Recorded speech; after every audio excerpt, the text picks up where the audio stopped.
વંદે માતરમ વિદ્યાર્થી મિત્રો, તો ગયા લેક્ચરમાં આપણે ચેપ્ટર નંબર 4 ગાણિતિક અનુમાનનો સિદ્ધાંત મેથેમેટિકલ પ્રિન્સિપલ ઓફ ઇન્ડક્શન બરાબર એ ગઈકાલે આપણે પૂરું કર્યું. તો આજથી આપણે નવું ચેપ્ટર બરાબર એકદમ નાના નાના ચેપ્ટરો છે મિત્રો બરાબર, બહુ ઇઝી ચેપ્ટરો બરાબર. ગઈકાલનું જે આપણે ચેપ્ટર જોયું બરાબર બે લેક્ચર જોયા આપણે બરાબર, તો એ બહુ ઇઝી ચેપ્ટર હતું બરાબર. n બરાબર 1 કે મૂકવાનું, k + 1 મૂકવાનું, p ઓફ n માટે વિધાન સત્ય છે એવું સાબિત થાય છે. તો હવે ચેપ્ટર નંબર 14 ગાણિતિક તર્ક, એને ઇંગ્લિશમાં કહેવાય મેથેમેટિકલ રિઝનિંગ કહેવાય. શું કહેવાય મિત્રો? મેથેમેટિકલ રિઝનિંગ બરાબર. આ ખૂબ જ અગત્યનું ચેપ્ટર છે બરાબર. જોજો એકદમ છે ઇઝી બરાબર. વધારે થિયરી આવશે મિત્રો. મેથ્સમાં આપણે થિયરી ખૂબ જ ઓછી આવશે, એમાંની થિયરી એક આ ચેપ્ટરમાં ખૂબ જ વધારે થિયરી છે બરાબર. તો પેલા થિયરી આપણે જોઈ લઈએ બરાબર. તો ગાણિતિક તર્ક એટલે ઇંગ્લિશમાં કહેવાય મેથેમેટિકલ રિઝનિંગ બરાબર. તર્ક લગાવીને આપણે પ્રશ્નોના, તર્ક એટલે બુદ્ધિ લગાવીને બરાબર, અનુમાન લગાવીને આપણે આ પ્રશ્નોના ઉત્તર આપવાના હોય મિત્રો બરાબર. તો પહેલું આવશે, એવા પ્રશ્નો આવશે આપેલું વિધાન છે કે નહીં તે નક્કી કરો. વિધાન છે કે વિધાન નથી, શા માટે નથી, છે તો શા માટે છે બરાબર. આવા બધા પ્રશ્નો આવશે મિત્રો બરાબર. તો પેલું જોઈએ વિધાન. વિધાનની વ્યાખ્યા શું? તો વિધાનની વ્યાખ્યા શું કે જો આપેલ વિધાન સત્ય કે અસત્ય હોય પરંતુ બંને ન હોય, એટલે સત્ય ના હોય ને અસત્ય ના હોય બરાબર, અને તેની સત્યાર્થતા કે અસત્યાર્થતા, એટલે સત્યાર્થ એટલે સત્ય અને અસત્યાર્થતા એટલે અસત્ય નિશંકપણે દર્શાવી શકાય. નિશંક એટલે કોઈ શંકા વગર દર્શાવી શકાય તો તેને વિધાન કહે છે. એટલે સત્ય હોય તોય વિધાન છે, અસત્ય હોય તો પણ વિધાન છે. એવું કહી ના શકે કે આ સત્ય છે કે અસત્ય, તો એ વિધાન નથી બરાબર છે. સત્ય હોય તો પણ વિધાન થશે મિત્રો. વાક્ય સત્ય હોય, તમને આપેલું વાક્ય બરાબર 5 એ પ્રાકૃતિક સંખ્યા છે, તો વિધાન કેવું છે? સત્ય છે. તો એ એટલે કે વાક્ય કેવું છે? સત્ય છે, એટલે વિધાન છે. પછી હું એમ કહું કે -5 એ પ્રાકૃતિક સંખ્યા છે, તો એ વિધાન કેવું છે? એટલે કે વાક્ય કેવું છે? અસત્ય છે, પરંતુ તે વિધાન છે. એટલે વાક્ય સત્ય હોય કે અસત્ય હોય બરાબર, તો એ વિધાન તો હોય જ, પરંતુ જો નક્કી ના કરી શકીએ કે સત્ય છે કે અસત્ય, તો એ વિધાન નથી મિત્રો બરાબર. એટલે વાક્ય સત્ય હોય તો પણ વિધાન છે, અને વાક્ય અસત્ય હોય તો પણ તે વિધાન છે મિત્રો, ખાસ ધ્યાન રાખજો બરાબર. નીચે પ્રકારના વાક્યો વિધાન નથી. કયા કયા વાક્યો વિધાન નથી બરાબર? આપણે વિધાન છે એ જોયું, તો વિધાન નથી એવા કયા કયા વાક્ય? ઉદ્ગાર વાચક. ઓહ કેટલું સુંદર ઉદ્ગાર, તો એ વાક્ય વિધાન નથી. હું તમને ઉદાહરણ આપું છું. આજ્ઞાર્થ, પેલો દરવાજો બંધ કરી દો, તો એ શું કહેવાય? આજ્ઞા આપી કહેવાય. ખ્યાલ આવ્યો? તો એ વાક્ય વિધાન નથી. જોજો મિત્રો, આવું બધું આવે તો એ વાક્ય વિધાન નથી. વિનંતી, મહેરબાની કરીને હવે ઊભા થાવ, એટલે કે મહેરબાની કરીને હવે ઉઠો, ઊભા થાવ, તો એ આપણે વિનંતી કરી કહેવાય, તો એ વાક્ય પણ વિધાન નથી મિત્રો. જોજો મિત્રો, ખાસ ધ્યાન રાખજો. પ્રશ્નાર્થ, કોઈને પ્રશ્ન પૂછીએ આપણે, તારે કેટલા માર્ક આવશે, તો એ પ્રશ્ન પૂછો કહેવાય, તો એ વાક્ય પણ વિધાન નથી. ઈચ્છા દર્શક, જો હું વડાપ્રધાન હોત તો ઈચ્છા, જો મને પાંખો હોત તો ઉડી જાત. ખ્યાલ આવ્યો? તો આવા વાક્યો વિધાન નથી. એટલે ઉદ્ગાર હોય, આજ્ઞાર્થ હોય, વિનંતી હોય, પ્રશ્નાર્થ હોય, ઈચ્છા દર્શક, તો આવા વાક્યો વિધાન નથી. હજી પણ આગળ એની લિસ્ટ બહુ લાંબુ છે. પછી છઠ્ઠું, વાક્યમાં ચલ આવેલ હોય. ચલ એટલે એક્સ હોય, વાય હોય. એક્સ એ યુગ્મ છે, તો એ એક્સ એ યુગ્મ છે, તો એક્સ પર આધાર રાખે યુગ્મ છે કે અયુગ્મ. જો એક્સની કિંમત 2 હોય તો એ યુગ્મ થાય, એક્સની કિંમત 3 હોય તો એ કેવી થાય? અયુગ્મ થાય. તો એ ચલ પર આધાર રાખે બરાબર. તો એ આપણે નક્કી ના કરી શકીએ કે સત્ય છે કે અસત્ય. તો જે નક્કી ના કરી શકીએ કે સત્ય કે અસત્ય, તો એ વિધાન નથી. એટલે કે ચલવાળા વાક્યો હોય, X Y Z, A to Z કાંઈ પણ આવો ચલ આપેલો હોય, તેવા વાક્યો પણ વિધાન નથી. ચલ સમય ધરાવતા વાક્યો, જેવા કે આજે, આવતીકાલે, ગઈકાલે વગેરે. આજે રવિવાર છે, તો આ વાક્ય મિત્રો રવિવારના દિવસે તમે બોલો તો સાચું જ હોય. બુધવારે એમ કહો કે આજે રવિવાર છે, તો એ ખોટી વાત છે બરાબર. તો આવા બધા શબ્દો આવતા હોય, આજે, આવતીકાલે, ગઈકાલે. ખ્યાલ આવ્યો? ખ્યાલ આવે છે? આવતા મહિને, આવતા વર્ષે, ગયા વર્ષે, આવા બધા શબ્દો આવતા હોય તો એ વાક્ય વિધાન નથી. આ ખાસ જોજો મિત્રો. ચલ સમય ધરાવતા બરાબર, એટલે કે સમય જે ચલ સ્વરૂપે હોય, ફરતો હોય, બરાબર, તો આવા વાક્યો વિધાન નથી. આ બધા જ વાક્યો લિસ્ટ છે મિત્રો, આ વિધાન નથી, એ છે લિસ્ટ, બરાબર. વિધાન કોને કહેવાય કે સત્ય હોય તો પણ વિધાન છે, અસત્ય હોય તો પણ વિધાન છે, બરાબર. એની સિવાયના જે આવા બધા વાક્યો હોય તો એ વિધાન નથી. જો મિત્રો, તો ચલ સમય ધરાવતા વાક્યો જેવા કે આજે રવિવાર છે, તો એ વાક્ય મિત્રો તમે રવિવારના દિવસે બોલો તો એ સત્ય હોય, બાકી એની સિવાયના વાર હોય ત્યારે બોલો તો એ વાક્ય કેવું થાય, એટલે કે નક્કી ના કહી શકીએ આપણે કે આ વાક્ય ક્યારે બોલેલું છે, કે રવિવારના દિવસે બોલેલું છે કે પછી સોમવારે બોલવું કે શનિવારે બોલવું કે ક્યારે બોલવું, એ વાક્ય ક્યારે બોલ્યા, બરાબર, એ કંઈ નક્કી કરી શકાય નહીં, તો એ વાક્ય વિધાન નથી. એટલે સમય ચલ સ્વરૂપે હોય તો એ વાક્ય વિધાન નથી. પછી એના પછી 8મું, સર્વનામ ધરાવતા વાક્યો કે જેમાં સર્વનામ કોઈ ચોક્કસ વ્યક્તિ દર્શાવતું ન હોય. તે ગણિત શાસ્ત્રી હતા, તે એટલે કોણ એ ખબર નથી, તે એવું વાક્ય વિધાન નથી. હું એમ કહું કે પાયથાગોરસ ગણિત શાસ્ત્રી હતા, તો એ વાક્ય સત્ય છે, એટલા માટે વિધાન છે. ખ્યાલ આવ્યો મિત્રો? આ ખાસ જોજો મિત્રો. તો આવા સર્વનામ આવતા હોય, તે, તું, બરાબર છે, પેલો, પેલી, તો આવા બધા સર્વનામો આવતા હોય તો એવા વાક્યો વિધાન નથી. તે વૈજ્ઞાનિક છે, તે એટલે કોણ નક્કી ના કરી શકાય, તો એવું વાક્ય વિધાન નથી. ખ્યાલ આવે છે મિત્રો? એપીજે અબ્દુલ કલામ વૈજ્ઞાનિક છે અથવા તો હતા, તો એ વાક્ય વિધાન છે, કારણ કે વાક્ય સત્ય છે, તેથી વિધાન છે.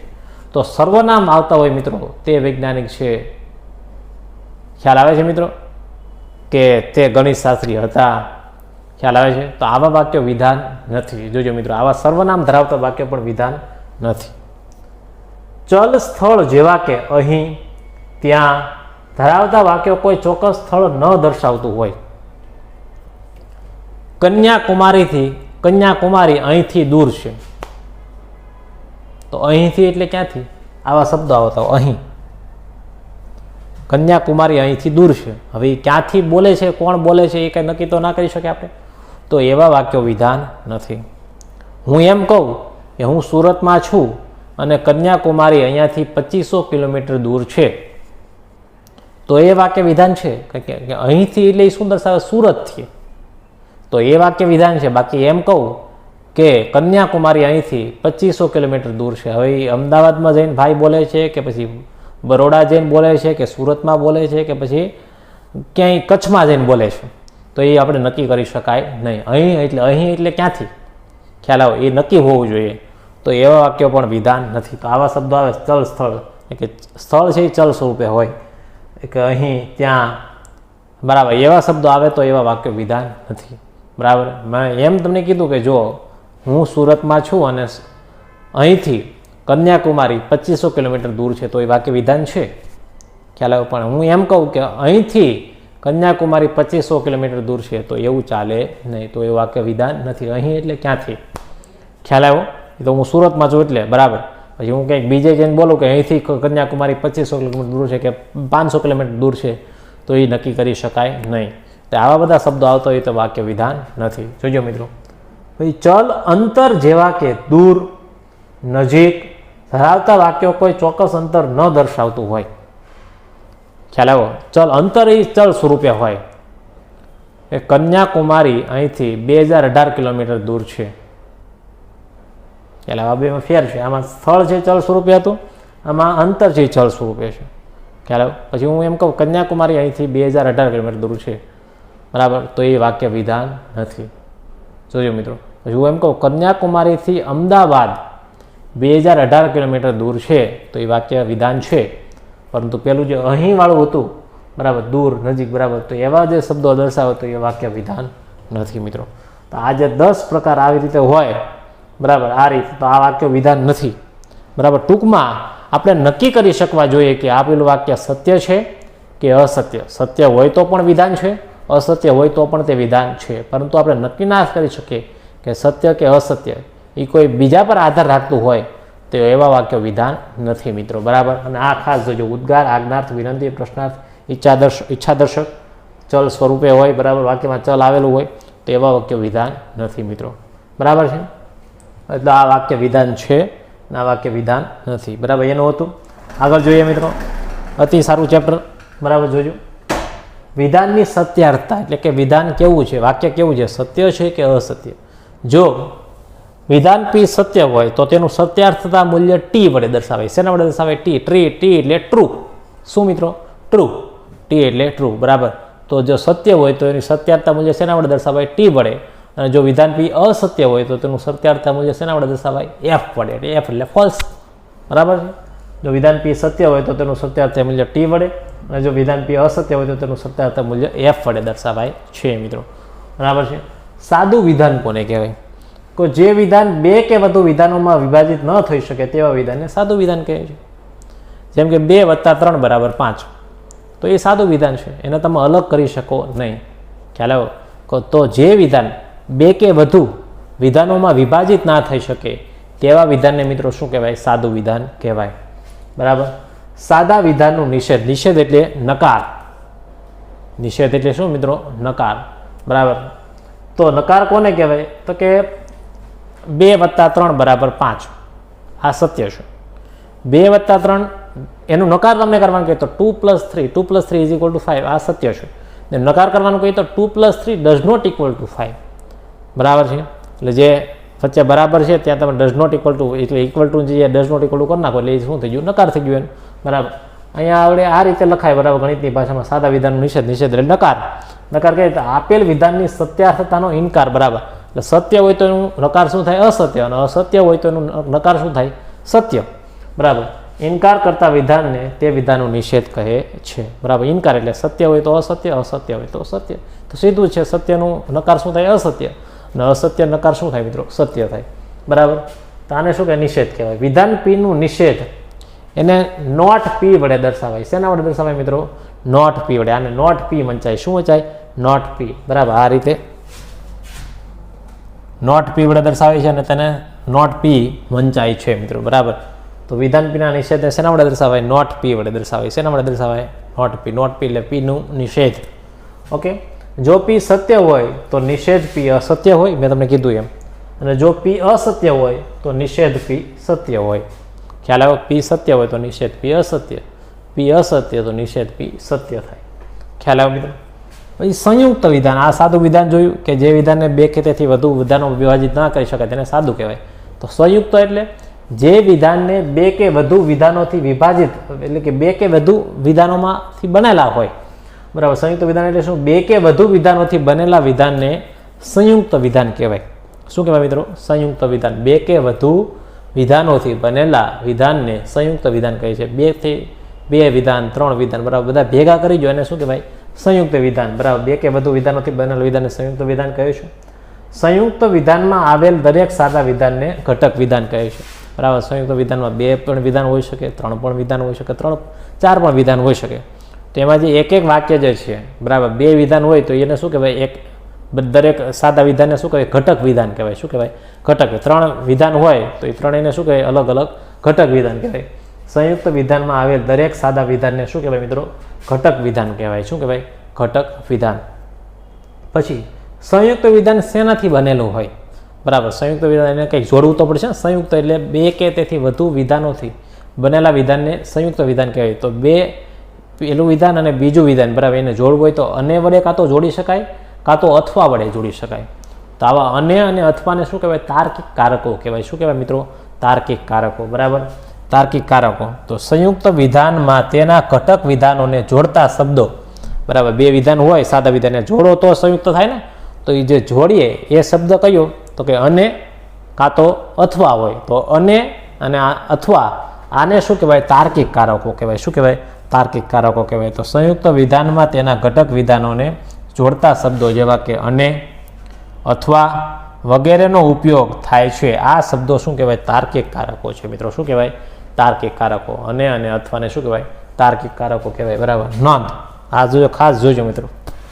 અને વડે બનેલ વિધાન હંમેશા સંયુક્ત વિધાન જ હોય તે જરૂરી નથી.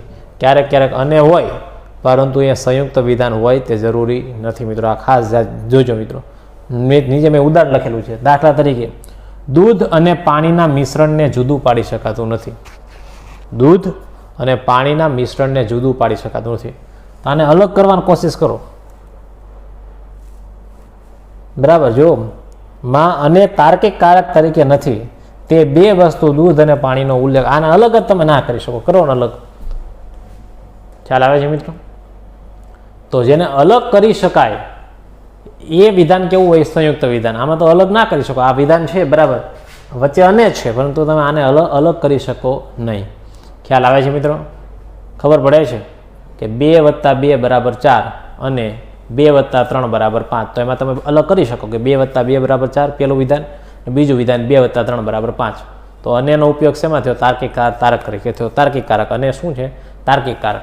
તો આમાં તમે એવી રીતે અલગ કરી શકો નહીં બે વિધાનને, બરાબર. તો અલગ તમે ના કરી શકો તો એમાં તાર્કિક કારક તરીકે અને એનો ઉપયોગ થયો હોય નહીં મિત્રો, બરાબર. તો આ ખાસ જાજો. દૂધ અને પાણીના મિશ્રણને અલગ જુદું પાડી શકાતું નથી. માં અને તાર્કિક કારક તરીકે નથી. તે શું દર્શાવે છે? બે વસ્તુ દૂધ અને પાણીનો ઉલ્લેખ કરે છે મિત્રો. એટલે આ વસ્તુ ખાસ ધ્યાન રાખવાની છે, બરાબર. વિધાન કોને કહેવાય, વિધાન કોને ના કહેવાય. સાદું વિધાન કહેવાય સત્યાર્થતા, અસત્યાર્થતા, એનો નિષેધ. પછી સંયુક્ત વિધાન કોને કહેવાય? આ મિત્રો ખાસ જોવાનું છે, બરાબર. તો વ્યવસ્થિત સમજીને લખી નાખો.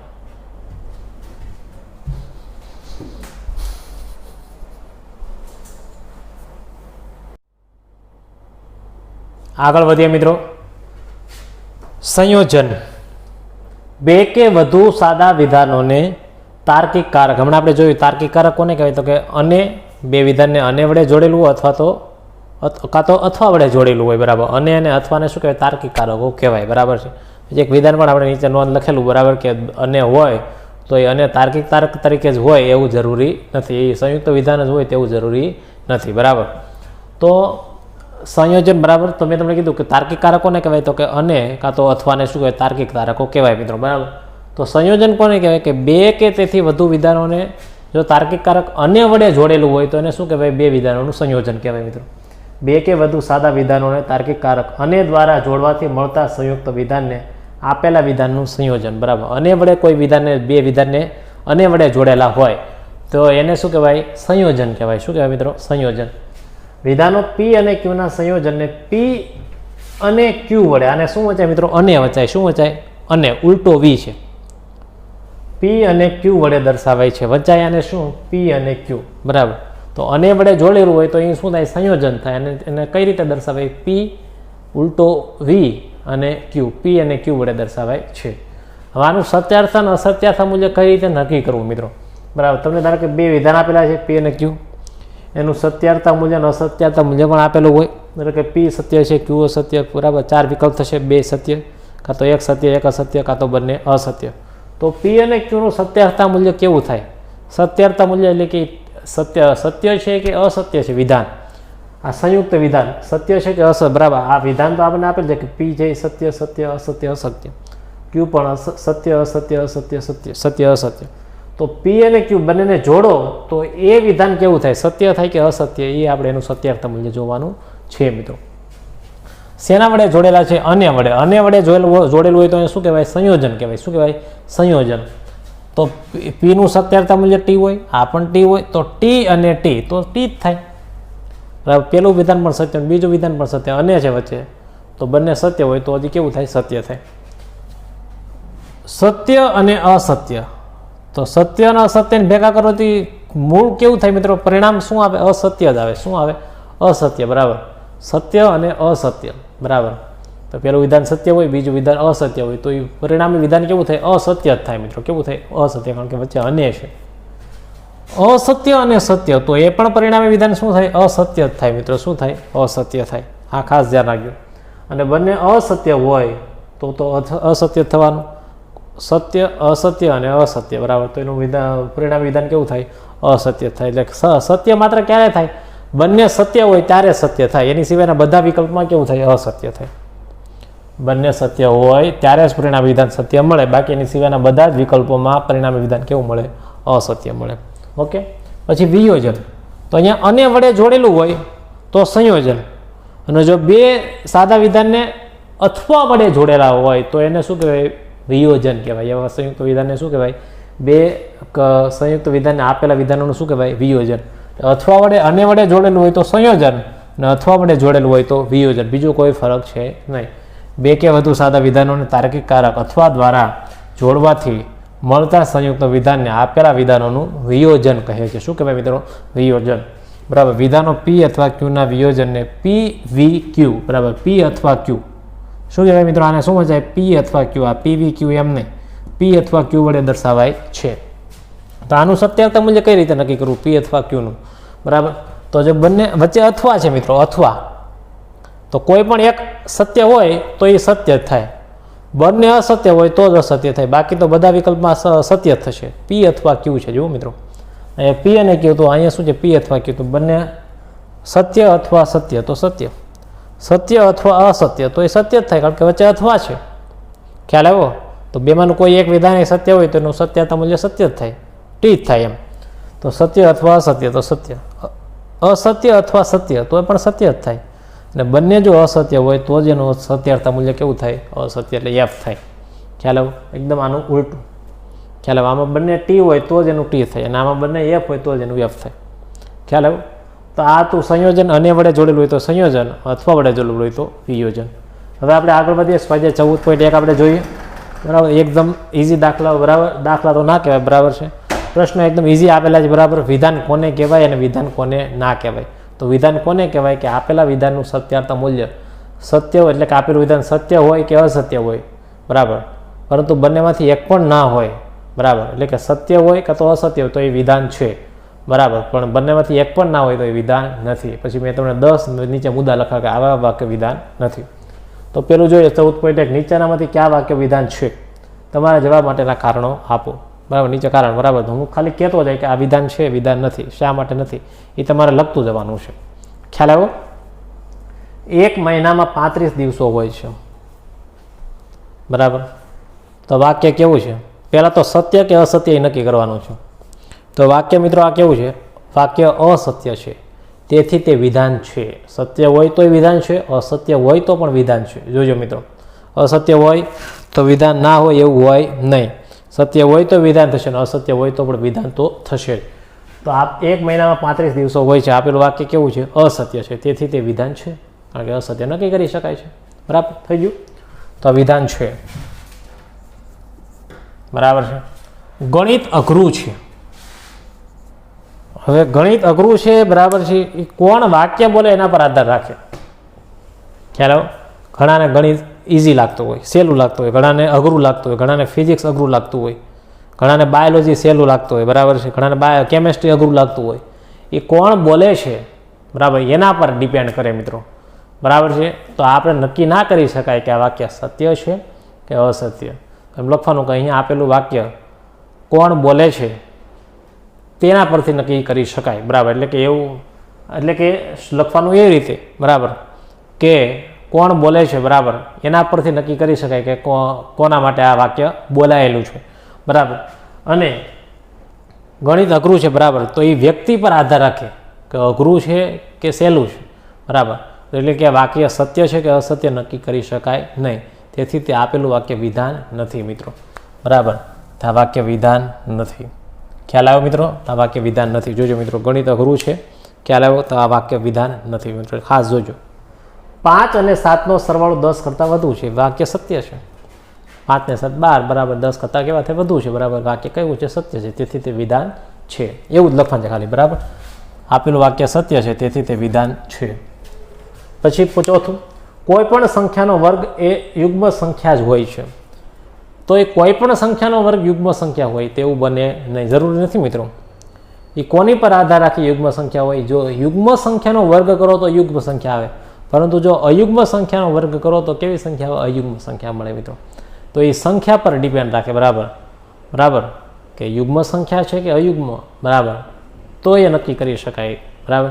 તેથી આપેલું આના પરથી આપણે નક્કી કરી શકાય નહીં કે આપેલું વાક્ય સત્ય છે કે અસત્ય. તેથી આપેલું વાક્ય વિધાન નથી. ખ્યાલ આવે મિત્રો? કોઈ પણ સંખ્યાનો વર્ગ, બરાબર, તો કોઈ પણનો વર્ગ અયુગ્મ ના થાય, યુગ્મ ના થાય. યુગ્મ સંખ્યાનો વર્ગ કરો તો જ યુગ્મ થાય. બરાબર. એટલે કોની પર આધાર રાખે? સંખ્યા પર આધાર રાખે. સંખ્યા જો યુગ્મ હોય તો એનો વર્ગ યુગ્મ થાય, સંખ્યા જો અયુગ્મ હોય તો એનો વર્ગ યુગ્મ થાય નહીં. તો એ સંખ્યા પર આધાર રાખે.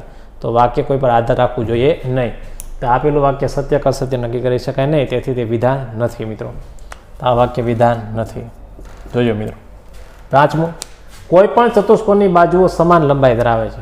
તો આ પણ વાક્ય કેવું છે? કોઈ પણ ચતુષ્કોણ તે ચતુષ્કોણ પર આધાર રાખે. ચતુષ્કોણ ચોરસ છે, તેની બાજુઓ સમાન લંબાઈ ધરાવે છે, બરાબર. ચોરસની બાજુઓ સમાન લંબાઈ ધરાવે એ વાક્ય સત્ય છે એવું કહી શકાય. અહીંયા લખ્યું છે કોઈ પણ ચતુષ્કોણ નહીં, તો ચોરસ હોય તેની બાજુ લંબાઈ એની બાજુઓ સમાન લંબાઈ ધરાવે. લંબચોરસ હોય તો એની સામેની બાજુઓ સમાન હોય. સમલંબ હોય, બરાબર, તો એની એક કોઈ બાજુ સમાન હોય નહીં. એટલે કે એની આ જે બાજુ હોય ત્રાસી બાજુ, બરાબર, એ સમાન હોય. તો એ કયા ચતુષ્કોણ છે એના પર આધાર રાખે.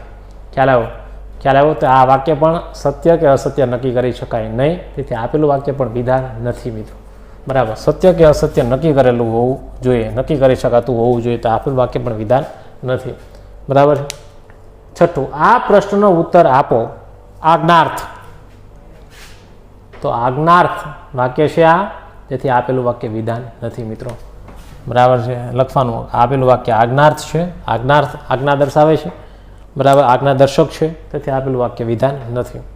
એના પછી સાતમું, -1 અને 8નો ગુણાકાર 8 થાય છે. આપેલું વાક્ય ખોટું છે, કારણ કે -1 અને 8નો ગુણાકાર -8 થાય. પણ નક્કી તો કરી શકાય કે કેવું છે, અસત્ય છે. તો અસત્ય કે સત્ય નક્કી કરી શકાય, તો એવું વાક્ય વિધાન છે મિત્રો. તો આપેલું વાક્ય વિધાન છે. ઓકે, ખ્યાલ આવે? એકદમ ઇઝી પ્રશ્નો છે. ત્રિકોણના બધા અંતઃકોણો એટલે અંદરના ખૂણાનો સરવાળો 180 થાય, સીધું છે. 180 થાય ને, ત્રિકોણના ત્રણેય ખૂણાનો સરવાળો કેટલો થાય? 180 થાય. તેથી આપેલું વાક્ય સત્ય છે, તેથી આપેલું વાક્ય વિધાન છે, બરાબર. સત્ય છે, તેથી તે વિધાન છે મિત્રો, જોજો, બરાબર. આજે તોફાની દિવસ છે. આજે હવે ક્યારે બોલાવે? ચોમાસામાં બોલે, વાવાઝોડું આવતું હોય ત્યારે બોલાવે હોય, તો એ વાક્ય સત્ય થાય.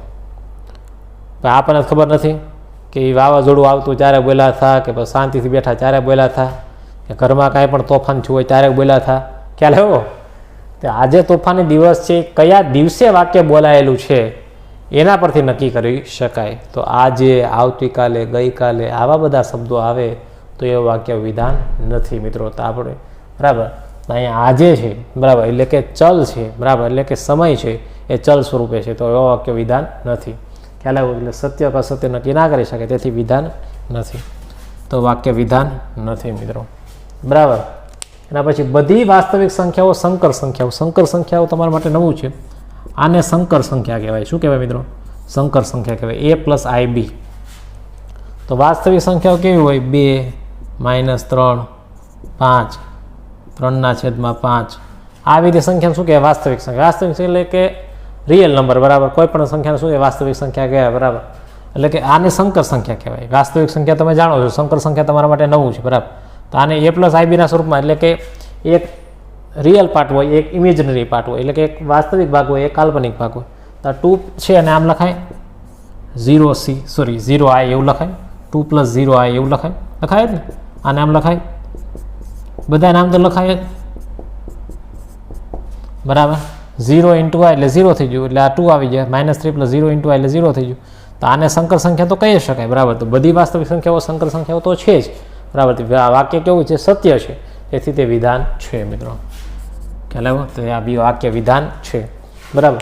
હવે આની પછીનો જે પ્રશ્ન છે, બરાબર, એમાં તમારે કીધું છે, બરાબર, કે એવા વાક્યો આપો કે જે વિધાન ના હોય. જવાબ પણ નીચે કારણ પણ તમારે લખવાના છે. તો એ તમે કોઈ પણ ઉદાહરણ આપી શકો, બરાબર. તો આ તો સ્વાધ્યાય 14.1, બરાબર, એકદમ ઇઝી પ્રશ્નો આપેલા છે, બરાબર. ખાસ યાદ રાખવાની છે મિત્રો, બરાબર. તો આજે મિત્રો અહીંયા સુધી રાખીએ, વ્યવસ્થિત સમજીને લખી નાખો. સારું, જય શ્રી કૃષ્ણ.